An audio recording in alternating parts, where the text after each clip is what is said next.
सहस्त्रों वर्षों से देवी पार्वती तप पर स्थित हैं और ये दुष्ट इनका तप भंग करना चाहता है। इन असुरों की संख्या अधिक होने के कारण इन्हें रोकना भी मेरे लिए एक परीक्षा ही है।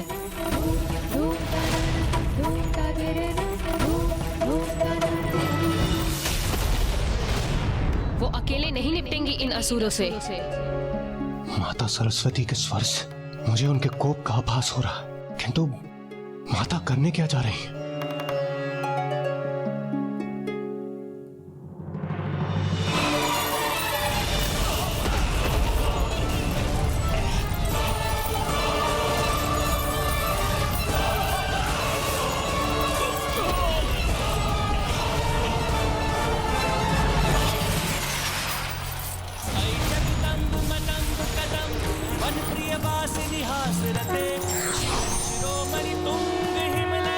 प्रणाम देवी सरस्वती। अब ये तृतीय देवी कहाँ से उत्पन्न हुई? और ये क्या वीणा? ये देवी संगीत वादन करने जा रही है।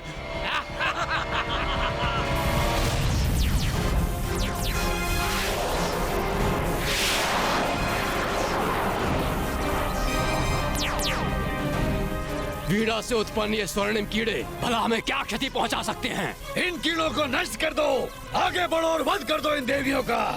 हेलो!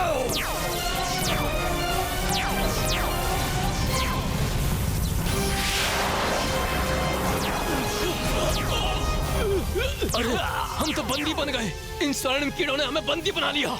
मुक्त करो हमें, मुक्त करो हमें।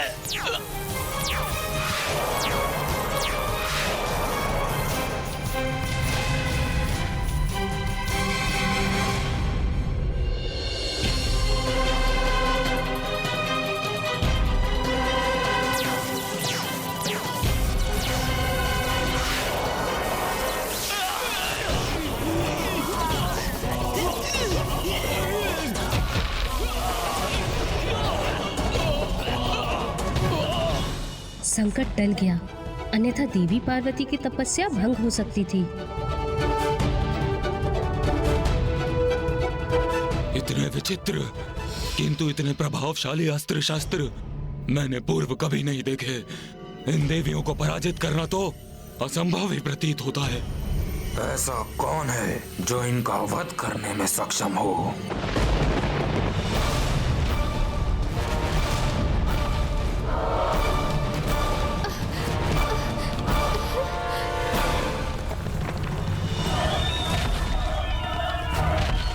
कौन आ रहा है यहाँ, जिसके पश्चात से ये भूमि कंपित हो रही है?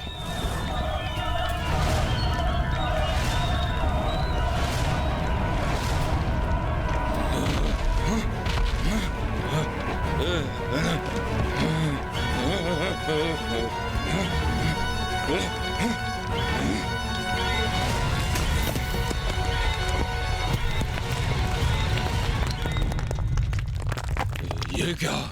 महाराज तारकासुर ने महाअसुर अबुआ को भेजा है।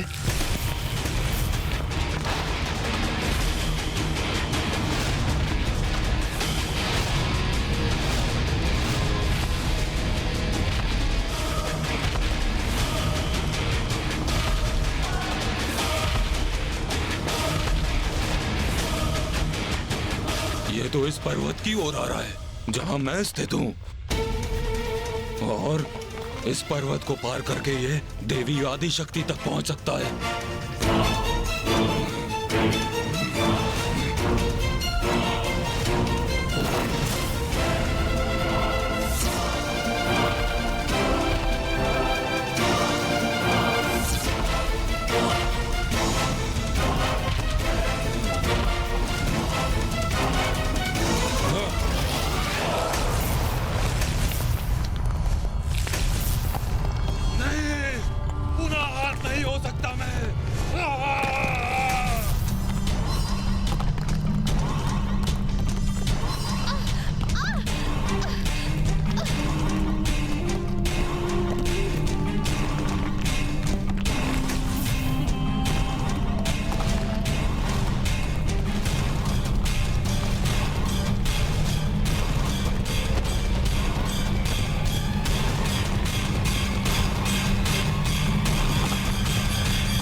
ये कौन असुर है? माता लक्ष्मी और माता सरस्वती तो उड़ते असुरों से निपट रही है। अब ये एक और नवीन असुर उत्पन्न हो गए। मुझे भय है कहीं असुर माता की तपस्या न भंग कर दे। यदि देवी पार्वती अपनी तपस्या से उठने के लिए विवश हुई तो वो महादेव की परीक्षा में कभी सफल नहीं हो पाएंगी।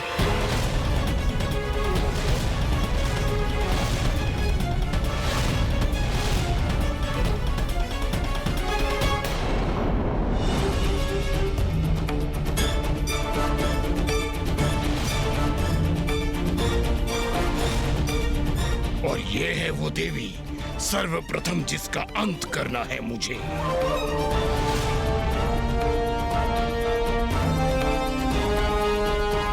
तो ये सब हो रहा है यहाँ देवियों, किंतु क्या तुम देवियों को यह ज्ञात नहीं कि महाराज से प्रतीक्षा करवाना सर्वथा अनुचित है? असुर महाराज तारकासुर इस प्रतीक्षा में है कि देवी आदिशक्ति की अंत की सूचना अब आएगी कि तब आएगी, और तुम तुच्छ स्त्रियां अपनी क्रीड़ा से उसमें विलंब उत्पन्न कर रही हो। किंतु कोई बात नहीं, अभुआ यहाँ प्रस्तुत है, और जो धैर्य धारण कर प्रतीक्षा करते हैं उन्हें उसका उचित फल भी प्राप्त होता है। और मैं अब महाराज की प्रतीक्षा को सार्थक करूंगा, और तुम तीनों देवियों का अंत कर एक के स्थान पर उन्हें 3 देवियों के अंत की सूचना दूंगा।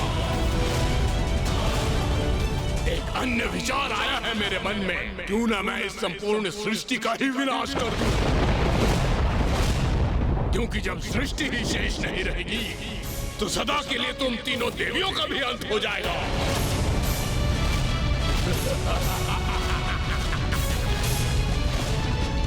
विभाजन अस्त्र, विभाजन अस्त्र।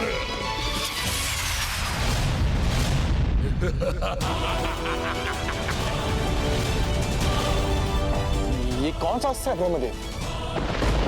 ये वो अस्त्र है वायुदेव जो किसी को भी 2 भागों में विभाजित कर सकता है।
माता का तप भंग हो गया।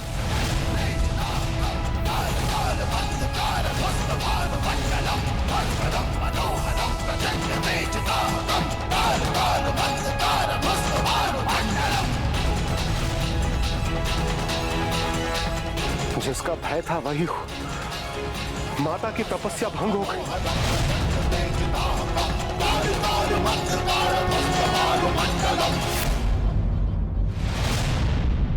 प्रकृति के साथ हिंसा करने का दुस्साहस कैसे किया तुमने?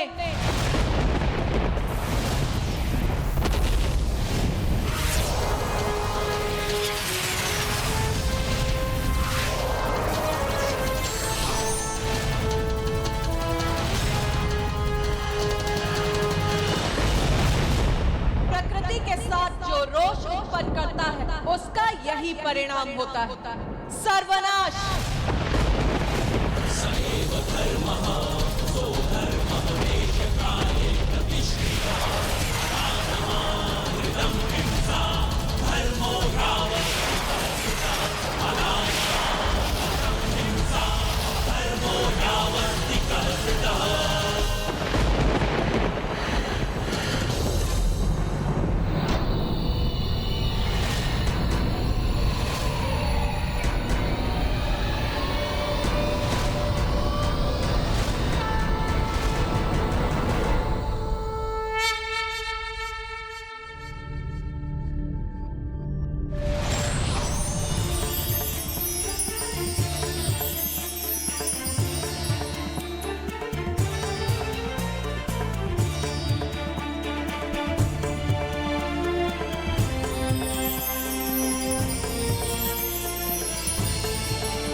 देवी आदिशक्ति, अच्छा है, अब युद्ध का आनंद आएगा।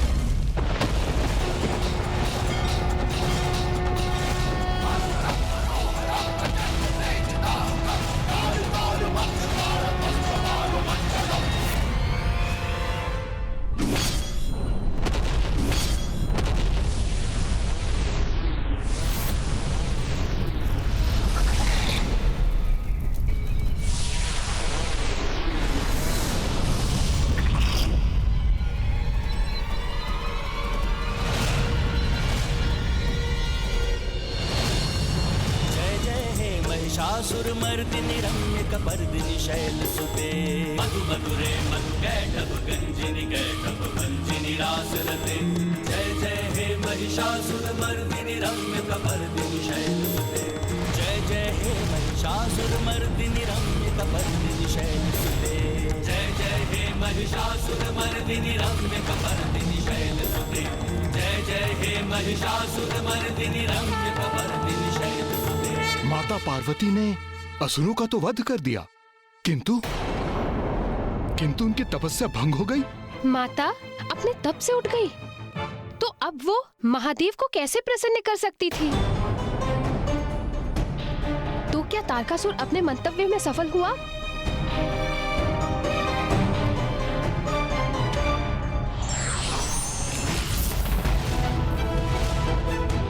जिसका भय था वही हुआ। माता की तपस्या भंग हो गई।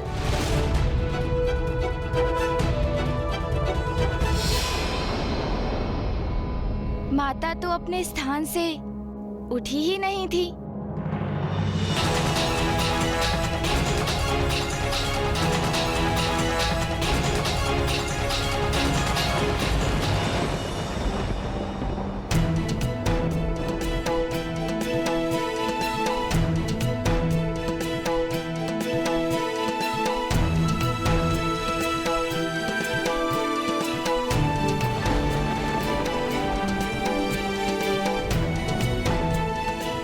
माता, आपने इस असुर रूपी संकट का निवारण किया।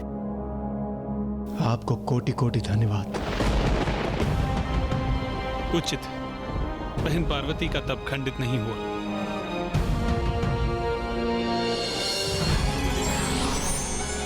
कभी नहीं हुआ और असुर सेना का सर्वनाश भी हो गया। किंतु माता पार्वती का तप अभी संपन्न नहीं हुआ था, अर्थात महादेव की परीक्षा में वो अभी भी सफल नहीं हुई थी। और इस अवधि में देवता और भी अशक्त हो रहे थे और उन सभी के मन में एक ही प्रश्न उमड़ रहा था। ब्रह्मदेव, महादेव कब तक इस प्रकार माता पार्वती की परीक्षा लेते रहेंगे? हाँ नाथ, 30 सहस्त्र वर्षों से देवी पार्वती की इतने कठोर तपस्या का फल अब उन्हें प्राप्त होना ही चाहिए। हाँ प्रिय, आप सर्वथा उचित कहती हैं, किंतु ज्ञात नहीं महादेव इतनी प्रतीक्षा क्यों करवा रहे हैं।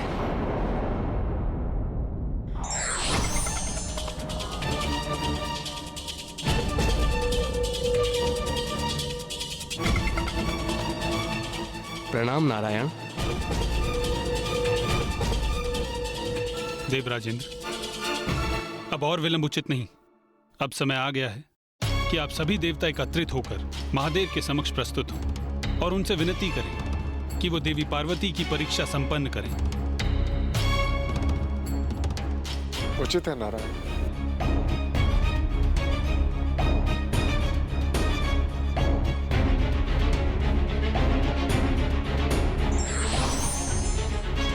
नारायण, हमें भी महादेव से निवेदन करने जाना चाहिए।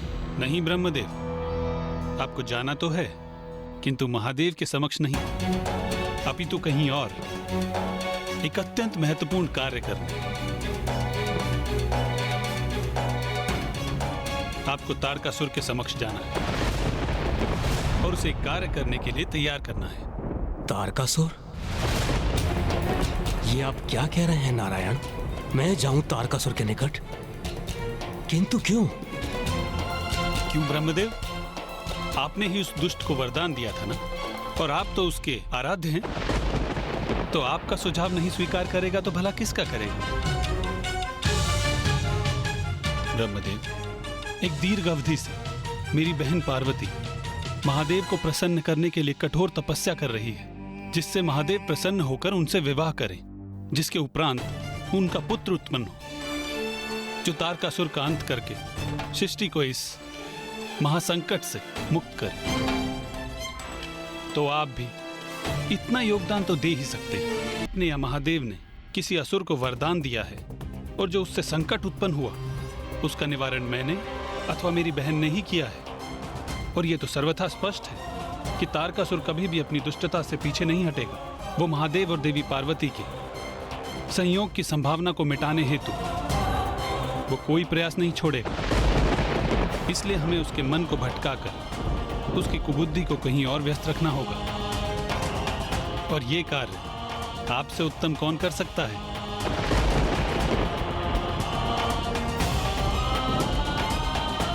माता पार्वती को और कितने कष्ट सहने हो? नहीं इंद्रदेव, पार्वती की परीक्षा अभी पूर्ण नहीं हुई है।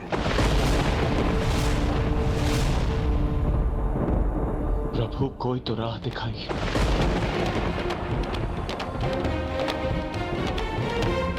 हमसे उनकी अवस्था नहीं देखी जाती प्रभु।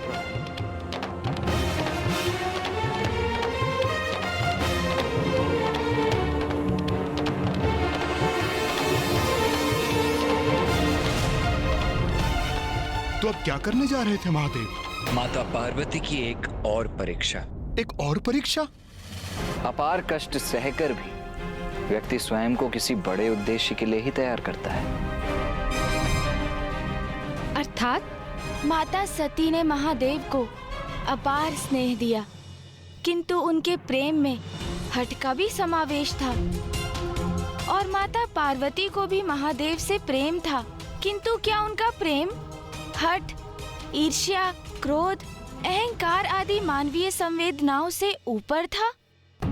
अब इसकी परीक्षा महादेव लेने वाले थे। महादेव परीक्षा लेने वाले थे, परंतु कैसे गुणेश जी? ओम